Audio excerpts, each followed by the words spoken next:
Stock మార్కెట్లో invest చేయాలని చాలా మందికి ఉంటుంది. అందులో ఆప్షన్స్ అనేవి ఉంటాయి. వాటన్నిటిని ఎలా అర్థం చేసుకోవచ్చు? బయ్యర్ ఏం చేస్తారంటే ఒక అడ్వాన్స్ అమౌంట్ ముందే ఇస్తారు. ఆ అడ్వాన్స్ అమౌంట్ ఇచ్చినప్పుడు సెల్లర్ అనే ఆయన ఇక ఫిక్స్ అయి ఉంటారు. బయ్యర్ కనుక అడిగితే irrespective of market price seller ఇవ్వాల్సింది. సింపుల్ గా చెప్పాలంటే ఫ్యూచర్ మార్కెట్లో అగ్రిమెంట్లోకి వస్తే irrespective of price both parties has to honour. But option market ఏంటంటే బయ్యర్ కొంచెం ఫీజిబిలిటీ ఉంటుంది. తనకు ఫేవరబుల్ గా ఉన్నప్పుడు మాత్రమే ఎగ్జిక్యూట్ చేస్తారు, తనకు ఫేవరబుల్ గా లేనప్పుడు వదిలేసుకుంటారు. నమస్తే, నేను Kavitha. Welcome to I dream. Stock మార్కెట్లో ఇన్వెస్ట్ చేయాలని చాలా మందికి ఉంటుంది. కాకుంటే అందులో ఉన్నటువంటి టర్మినాలజీ ఏంటి, అందులో ఆప్షన్స్ అనేవి ఉంటాయి. వాటన్నిటిని ఎలా అర్థం చేసుకోవచ్చు? యాక్చువల్గా వీటన్నిటిని అర్థం చేసుకోలేకపోతే స్టాక్ మార్కెట్లో ఇన్వెస్ట్ చేసిన లాభం ఉండదా? బోల్డ్ అని క్వశ్చన్స్ ఉంటాయి కదా. వాటి గురించే మాట్లాడుకుందాం. మనతో పాటుగా ఉన్నారు ఫైనాన్షియల్ ఎక్స్పర్ట్ సాయిరామ్ గారు. సాయిరామ్ గారు, నమస్కారం అండి. నమస్తే మేడం. సో స్టాక్ మార్కెట్ దీని గురించి బాగా వింటున్నాము. మెల్లిగా ఇన్వెస్ట్ చేయాలని ఒక చిన్న డెసిషన్ ఒకటి తీసుకున్నాము. దాంట్లో ఏమో ఫ్యూచర్స్ అనేది ఉంది, లేకుంటే ఇంకోటి ఏదో ఆప్షన్స్ అనేవి ఉన్నాయి. వీటన్నిటిని చూస్తుంటే అర్థం కానీ మళ్ళీ ఒక క్వశ్చన్. యాక్చువల్గా సింపుల్గా అయిపోతుంది అనుకున్నాం, ఇన్నున్నాయి ఏంటి అంటే ఏం చెప్తారు మీరు? ఫ్యూచర్స్ అండ్ ఆప్షన్స్, దీన్ని మనం డెరివేటివ్ మార్కెట్ అంటాం. సో సింపుల్గా చెప్పాలంటే ఒక ఎగ్జాంపుల్ తీసుకొని చెప్తాను అసలు ఫ్యూచర్స్ అంటే ఏంటి. ఫర్ ఎగ్జాంపుల్, నేను ఒక వీట్ మ్యానుఫ్యాక్చర్. సో వీట్ పండిస్తూ ఉంటాను. ఓకే. మీరు ఒక బిస్కెట్ కంపెనీ ఓనర్, మీరు బిస్కెట్స్ తయారు చేస్తుంటారు. మీకు వీట్ కావాలి. అవును. మీకు మార్కెట్లో ఏంటంటే వీట్ ప్రైస్ అనేది ఫ్లక్చువేట్ అవుతూ ఉంది. నాకేంటి, ప్రైస్ పడిపోతే నేను లాస్ అవుతాను, మీకు ప్రైస్ పెరిగితే మీరు లాస్ అవుతారు. సో ఈ సిచ్యువేషన్ అవాయిడ్ చేయడానికి ఇద్దరం ఒక అగ్రిమెంట్లోకి వచ్చాం. నా దగ్గర ఆల్మోస్ట్ ఒక 100 టన్స్ వీట్ పండుతుంది. దీన్ని 3 months తర్వాత ఈచ్ టన్ను 5,000 రూపీస్కి సెల్ చేస్తా అని చెప్పేసి అగ్రిమెంట్లోకి వచ్చాం. ఇప్పుడు 3 months తర్వాత మార్కెట్ ప్రైస్ ఎంతైనా ఉండనండి, తగ్గిపోయినా పర్లేదు, పెరిగినా పర్వాలేదు, మనం ఆల్రెడీ అగ్రిమెంట్లోకి వచ్చేసాం కదా. సో ఆ ప్రైస్కే నేను ఇచ్చేస్తాను. అంటే 5 lakhs మీరు నాకు ఇచ్చేస్తారు, నేను 100 tons ఇచ్చేస్తాను. ఒకవేళ 3 months తర్వాత టన్ ప్రైస్ 5,000 నుంచి 4,500కి పెడితే నేను ప్రాఫిట్ అవుతాను, మీరు లాస్ అయిపోతారు. బట్ అలా కాకుండా 5,000 నుంచి 5,500 పెరిగితే నేను లాస్ అవుతాను. ఈ ఫ్యూచర్ కాంట్రాక్ట్ ఏం చేస్తుందంటే ఫ్యూచర్లో ఒక మంత్ ఆర్ 3 months టైం తర్వాత ఒక అగ్రీడ్ ప్రైస్కి మనకి స్టాక్స్ కానీ కమోడిటీస్ కానీ ఇవి ఎక్స్చేంజ్ చేసుకుంటాం. అంటే నేను ఇక్కడ ఇందాక చెప్పినట్టు 3 months తర్వాత నా దగ్గర ఉన్న వీట్ని 5,000 ఈచ్ క్వింటాల్ని అమ్ముతాను, మీరు దాన్ని అదే ప్రైస్కి కొంటారు. దీన్ని కమోడిటీస్లో వీటికి చేయొచ్చు, గోల్డ్కి చేయొచ్చు, సిల్వర్కి చేయొచ్చు. సో సిల్వర్ 3 months తర్వాత 1.7 lakhs పెరుగుద్దని నేను అనుకుంటున్నాను. సో మీరేమో అంత ఉండదని మీరు అనుకుంటున్నారు. సో ఇద్దరం కలిసి ఆపోజిట్ వ్యూస్ ఉంటే కనుక ఇద్దరం కలిసి 1.7 lakhs మీద అగ్రిమెంట్లోకి వచ్చేసి 3 months తర్వాత మీరు నాకు 1.7 lakhs పే చేస్తారు, నేను మీకు 1 kg సిల్వర్ ఇవ్వాల్సి వస్తుంది, ఇర్రెస్పెక్ట్ ఆఫ్ మార్కెట్ ప్రైస్. ఇది ఎందుకు చేస్తామంటే మీకేంటంటే అన్సర్టనిటీ ఉండకూడదు. As a business owner, as a producer నాకేంటంటే ప్రీడిటర్మిన్డ్గా క్యాష్ ఫ్లో అనేది నాకు వస్తుంది. సో ఇలా ఒక ఫిక్స్డ్ ప్రైస్ మీద మనం ఈ గూడ్స్ కానీ స్టాక్స్ కానీ ఎక్స్చేంజ్ చేసుకునేదాన్ని ఫ్యూచర్ మార్కెట్ అంటాం. ఇప్పుడు ఇందాక చెప్పినట్టు 5,000 నుంచి 5,500 అలా పెరిగిపోతుంది, అప్పుడు నాకు లాస్ అవుతుంది కదా. దీనిలో ఈ లాస్ని కొంచెం తగ్గించేదే ఆప్షన్ మార్కెట్. ఇది మనకు ఇంకో రకంగా చెప్తాను. ఫర్ ఎగ్జాంపుల్, నేను ఒక ల్యాండ్ చూసాను 20 lakhs. నేను దాన్ని ఒక 1 year తర్వాత రిజిస్టర్ చేయించుకోవాలనుకున్నాను. ఇప్పుడు నేను భయానాగా ఒక 50,000 ఇచ్చాను, మీరు దాన్ని తీసుకున్నారు. 1 year తర్వాత మార్కెట్లో దాని ప్రైస్ 17 lakhs పడిపోయింది. ఇప్పుడు నేను మీ దగ్గరకు వచ్చి మళ్ళీ 20 lakhs కొంటాను నేను అంటానా? పోతే పోయింది 50,000 నేను వదిలేసుకుంటాను. బట్ మార్కెట్ 1 year తర్వాత 20 lakhs నుంచి 22 lakhsకి వెళ్ళింది. బట్ ఆల్రెడీ మీరు భయానా తీసుకొని కమిట్ అయ్యారు కాబట్టి ఆ టోకెన్ అమౌంట్కి 22 ఉన్నా 25 ఉన్నా మీరైతే చేయాల్సిందే, దానికి స్టిక్ అయి ఉంటాం. యా. సో దీన్ని ఏమంటారంటే ఆప్షన్ మార్కెట్ అంటాం. ఇక్కడ ఏంటంటే బయ్యర్ ఏం చేస్తారంటే ఒక అడ్వాన్స్ అమౌంట్ ముందే ఇస్తారు. ఆ అడ్వాన్స్ అమౌంట్ ఇచ్చినప్పుడు సెల్లర్ అనే ఆయన ఇక ఫిక్స్ అయి ఉంటాడు.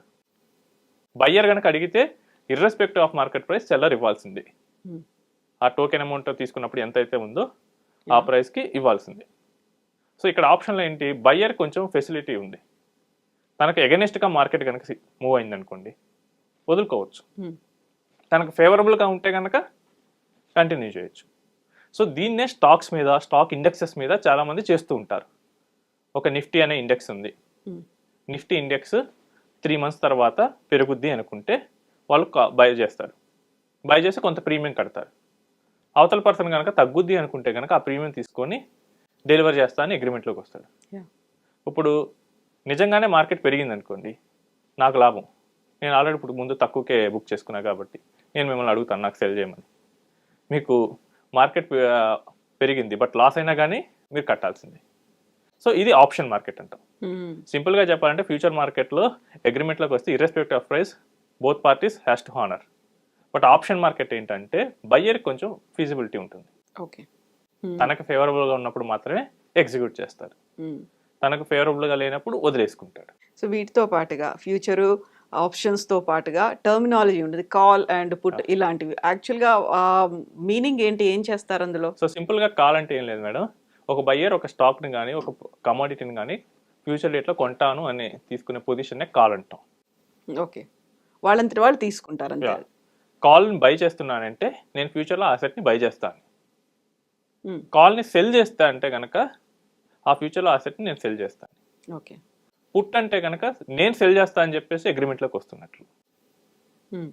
సో ఇక్కడ ఎప్పుడు ఆప్షన్లో బయ్యర్కి మాత్రం అడ్వాంటేజ్ ఉంటుంది. కాల్ని బై చేసినా పుట్ని బై చేసినా కానీ ఆ పర్సన్కి తనకు ఆపోజిట్గా కనుక సిచ్యువేషన్స్ మారితే కనుక he can leave it. But కాల్ని సెల్ చేసినా పుట్ని సెల్ చేసినా కానీ మీకు ఫేవరబుల్ ఉంటేనే వస్తుంది అనుకుంటే పొరపాటు. మీకు ఫేవరబుల్ ఉన్నా లేకపోయినా కానీ మీరు ఎగ్జిక్యూట్ చేయాల్సిందే, మీ బయ్యర్ కనుక నాకు ఈ డెలివరీ చేయమని చెప్తే. సో కాల్ మార్కెట్ ఏం చేస్తుందంటే ఆ ఫలానా స్టాక్ని ఫలానా ప్రైస్కి కొంటాను అని చెప్తుంది. పుట్ ఏం చేస్తుందంటే సెల్ చేస్తా అని చెప్తుంది, దానికి ఆపోజిట్. వీటితో పాటు ఇంకా చాలా ఉంటాయి. స్పాట్ ప్రైస్ అని ఉంటుంది. స్పాట్ ప్రైస్ అంటే కరెంట్ మార్కెట్లో ఎంత నడుస్తుంది. ఓకే, ఫర్ ఎగ్జాంపుల్ ఇండెక్సెస్లో నిఫ్టీ అనేది ఒక ఇండెక్స్ ఉంటుంది. సో అది ఇప్పుడు 25,000 రన్ చేస్తుంది అనుకున్నాం. దాని స్పాట్ ప్రైస్ 25,000 అవుతుంది. అంటే స్పాట్గా ఈ కరెంట్ మూమెంట్లో దానికి వచ్చే ప్రైస్ ఎంత. నెక్స్ట్ ప్రీమియం అంటాం. సో ఇందాక మీకు చెప్పిన కేసులో ఒక టోకెన్ అమౌంట్ ఇచ్చాను కదా ఆప్షన్స్లో, దాన్ని మనం ఆప్షన్ ప్రీమియం అంటాం. సో చాలామంది ఏంటంటే ఈ టెర్మినాలజీ ఏమీ తెలియకుండా కూడా చాలామంది ఆప్షన్స్లో దిగేస్తుంటారు. చాలామందికి నేను చూశాను అసలు ఫ్యూచర్కి ఆ ఆప్షన్ మార్కెట్కి తేడా తెలియదు. అసలు ఒక స్ట్రాటజీని కరెక్ట్గా క్రియేట్ చేసుకోరు. జస్ట్ ఏదో మన దగ్గర డబ్బులు ఉన్నాయి, ఏదో ర్యాండమ్ యూట్యూబ్లో టిప్ వచ్చింది, by call at this price, అంతే వాళ్ళు బై చేస్తారు. అసలు నువ్వు దేనికి బై చేస్తున్నావు, నువ్వు పోతే ఎంత పోతుంది, ఏం క్లారిటీ ఉండదు వాళ్ళకి. సో జస్ట్ ఊరక బ్లైండ్గా పెడితే మాత్రం futures market is very risky. ఇందాక చెప్పిన కేసులో లాస్ అన్డిఫైన్డ్గా ఉండదు, లాస్ అన్లిమిటెడ్గా ఉండొచ్చు. మనకి సింపుల్గా మనకు అర్థం కావాలని చెప్పేసి ల్యాండ్ కేసు తీసుకున్నాను. అక్కడ ల్యాండ్ 20 ఉంది, ఓకే, బట్ ల్యాండ్ 40 lakhs పెరిగితే చాలా సినారియోస్లో చూసాం. ఇప్పుడు ఒక 1 or 2 monthsలోనే ల్యాండ్ ప్రైజెస్ డబుల్ అయ్యి కూడా నేను చూసాను. అక్కడ ఏదో డెవలప్మెంట్ ప్రాజెక్ట్ వచ్చింది, అక్కడ మనం 20 lakhs అనుకున్న ల్యాండ్ 2 crores అయితే మన లాస్ అనేది మ్యాగ్నిఫై అవుతుంది. సో మనం కరెక్ట్గా కనుక అనలైజ్ చేసి డెసిషన్ తీసుకోకపోతే ఈ డెరివేటివ్ మార్కెట్లో మన లాస్ అనేది చాలా హెవీగా ఉంటుంది. అసలు మెయిన్గా ఈ డెరివేటివ్ మార్కెట్ని ఎవరు చేస్తారంటే హెడ్జ్ చేసుకోవడానికి చేస్తారు. హెడ్జ్ అంటే నా దగ్గర స్టాక్ ఉంది, ఆల్రెడీ స్టాక్ కానీ ఏదైనా నా దగ్గర అసెట్ ఉంది, I have gold or I have stocks or I have commodity, ఏదైనా నా దగ్గర ఫిజికల్గా ఉంది. నేను తర్వాత ఇమ్మీడియట్ మార్కెట్లో కొంచెం గ్లోబల్ అన్సర్టెనిటీ వల్ల లాస్ వస్తుంది అనుకుంటే ఆ లాస్ని కవర్ చేసుకోవడానికి నేను చేస్తూ ఉంటాను. బట్ చాలామంది ఏంటంటే వాళ్ళ దగ్గర స్టాక్ లేకపోయినా కానీ జస్ట్ ఊహించి చేస్తూ ఉంటారు. ఇలా ఊహించి చేసే వాళ్ళకి మాత్రం రిస్క్ చాలా అన్లిమిటెడ్గా ఉంటుంది. అట్లీస్ట్ మీ దగ్గర స్టాక్ ఉంటే కనుక పోతే ఆ స్టాక్ ఒక్కటే పోతుంది. బట్ ఏమీ లేకుండా దిగితే కనుక లాస్ చాలా హెవీగా అయితే వస్తుంది. సో ఇవన్నీ డెసిషన్స్ వాళ్ళు తీసుకోలేరు అనుకోండి, కాల్ కానీ పుట్ కానీ ఇవన్నీ తీసుకోలేరు అనుకుంటే ఒక అనలిస్ట్ ఉండాలి, లేకుంటే ఒక అడ్వైజర్ అనేది ప్రాపర్గా గైడ్ చేసే వాళ్ళు అయితే ఉండాలి కదా. సో ఇది ట్రేడింగ్కు వస్తాయి మేడం. సో ఇది మనం చెప్పినంత ఈజీగా కాదు. సో ఇప్పుడు ఏంటంటే చాలా డిఫరెంట్ స్ట్రాటజీస్ వేయాల్సి వస్తుంది. మార్కెట్ ఒకలాగా బిహేవ్ చేస్తే ఎలా ఉంటుంది, ఒకలాగా చేస్తే ఎలా ఉంటుంది, ఇదంతా ఒక ప్రొఫెషనల్ సెటప్ లాగా అయిపోతుంది. సో నా ఉద్దేశం ఏంటంటే కనుక మీరు చేయలేకపోతే వీటిని మేనేజ్డ్ పోర్ట్ఫోలియోస్లో చేసేవాళ్ళు ఉంటారు, సెబీ రీసెర్చ్ అనలిస్టులు ఉంటారు, సెబీ రిజిస్టర్డ్ అడ్వైజర్స్ ఉంటారు, లేదు ఆల్టర్నేటివ్ ఇన్వెస్ట్మెంట్ ఫండ్స్ వాళ్ళు ఉంటారు. వాళ్ళు ఇదే మనీ పీపుల్స్ దగ్గర మనీ కలెక్ట్ చేసి ఏఎఫ్స్ వాళ్ళు ఇదే స్ట్రాటజీస్ వేస్తారు. మనం ఏంటంటే మనం చేయాలనుకున్నప్పుడు వాళ్ళకి ఇస్తే కనుక వాళ్ళు కొంచెం బెటర్గా చేస్తారు. లేదు సబ్స్క్రిప్షన్ బేసిస్లో తీసుకోవాలనుకుంటే కనుక ఆర్ఎస్ కానీ ఆర్ఏఎస్ దగ్గర కానీ మనం సబ్స్క్రిప్షన్ తీసుకొని వాళ్ళ ద్వారా మనం చేయొచ్చు. సో అప్పుడు ఏంటంటే నా పని ఐటీ అనుకోండి, ఐటీ జాబ్. సో నేను రోజు నా మీటింగ్స్లో ఉండాలా, లేకపోతే ఇది కాల్ పెరిగింది ఇప్పుడు తగ్గింది ఇటు ఎలా చెక్ చేసుకుంటూ ఉండాలి పర్సనల్గా? చాలా మంది నేను చూస్తుంటాను, ఐటీ చేసేటప్పుడు ఫోన్ చేసి చూస్తూ ఉంటారు, మీటింగ్స్ ఉన్నప్పుడు చూస్తూ ఉంటారు. సో ఇట్లా చేస్తే కనుక మీకు రాంగ్ అవుతుంది, ఏదో ఒక రోజు హెవీ లాసెస్లోకి వెళ్తారు. I fan one portfolio almost 1.5 crore లాస్కి వెళ్ళారు. ఓకే. ఏంటంటే ఆయన పని ఏంటంటే ఆయన ఒక ఎంటర్ప్రెన్యూర్, బిజినెస్ చూసుకుంటాడు. బట్ ఎవరో ఫ్రెండ్ చెప్పాడని చెప్పి ఇందులో దిగాడు. ఫస్ట్లో బాగానే డబ్బులు వచ్చాయంట, ఆల్మోస్ట్ 1 లక్ష పెడితే 10 లక్షలు వచ్చాయి. ఓకే. జస్ట్ గెస్ వర్కే కదా, 10 గెస్సులు కరెక్ట్ అయ్యాయి, బాగానే పెరిగాయి. బట్ అది చూసి ఇంకొక 50 లక్షలు పెట్టాడు. హెవీ అమౌంట్ కూడా. ఏం ఎక్స్పెక్టేషన్ అయింది, విత్ ఇన్ ఎ మంత్ 50 లక్షలు 5 కోట్లు చేస్తా. బట్ 50 లక్షలు పోయినాయి. నెక్స్ట్ ఓకే ఈ 50 లక్షలు పోయినాయి కదా అని చెప్పేసి మళ్ళీ ఇంకా మనీ తీసుకొచ్చాడు. చివరికి అట్లా 1.5 కోటి లాస్ అయ్యాడు. అది వాళ్ళ ఇంట్లో తెలిసి అది గొడవలు అయ్యి ఆ తర్వాత ఒక అడ్వైజర్ దగ్గరికి వెళ్తే ఇది కాదు కండి, ఇలా కాదు మీరు చేయాల్సింది, ఒక ప్లాన్ ఉంటుంది, ఒక సెటప్ ఉంటుంది, అసలు నిజంగా ప్రొఫెషనల్ వాళ్ళు ఎలా చేస్తారని చెప్పి ఒక వాళ్ళ ఆఫీస్ చూపించారు.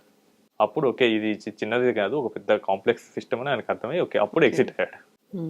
సో మన గోల్కి తగ్గట్టు మనం చేయగలమా లేదా అది కూడా చూసుకోవాలి. మన జాబ్ దానికి అడ్డొస్తుందంటే better avoid it or give to professionals. Thank you so much అండి. Thank you. And for more videos, Please subscribe to iDream. Please subscribe to iDream. Please subscribe iDream. And please subscribe to iDream. For more videos, subscribe to iDream. please like, share, and subscribe to the channel. Congratulations, iDream. subscribe to iDream. Subscribe to iDream. So subscribe to iDream Media. iDream team అందరికి huge congratulations. Please subscribe iDream Media. Please subscribe to iDream. Subscribe iDream. Please subscribe to iDream. iDream అంటే నా కళల ఛానల్ను subscribe చేసుకున్న నోరు తిరుగుతలేదు, మీరైతే గంట గుర్తు కొట్టండి. For more such videos, please subscribe to iDream. Subscribe to iDream. Please subscribe to iDream. Please subscribe iDream Media. Please do subscribe to iDream. Please subscribe to iDream Media. For best entertainment and information, please subscribe iDream. And don't forget to subscribe to iDream.